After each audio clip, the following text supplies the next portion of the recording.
My name is David Seith. And I'm Barbara Seith.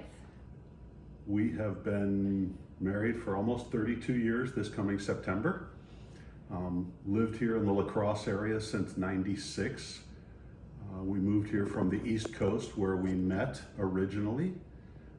We met at Dewey Beach at a circus party. A couple of years, got married in '91. We were actually married here in La Crosse at Trinity.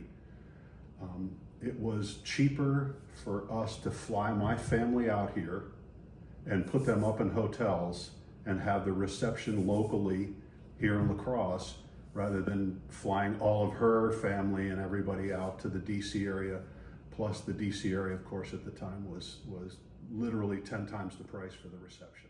Vending, which is, I am the only coffee driver for the company here locally in the La Crosse area. I cover everything from West Union, Iowa, all the way up to Cochrane, Fountain City, and then going the other direction as far as Necedah. So I'm all over God's green earth, and I love it. And I work at Gunderson. I've worked there for over 26 years.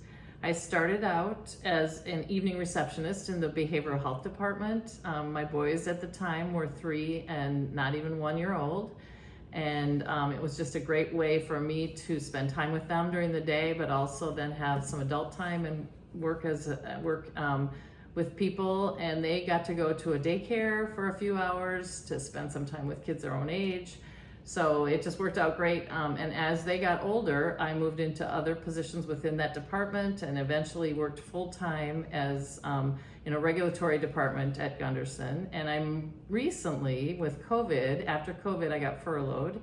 So I ended up taking a job back in the same department that I started at as a patient liaison. Here, it was never a doubt that we were going to bring our kids to Trinity and raise them at Trinity, because it just was a church with a very special meaning for us. We have done a lot at Trinity. When our kids were in Sunday school, we both taught Sunday school for a little while at different grades. Then when it was time for confirmation, I asked my son if it was okay if I taught small group, and he said yes, just not mine.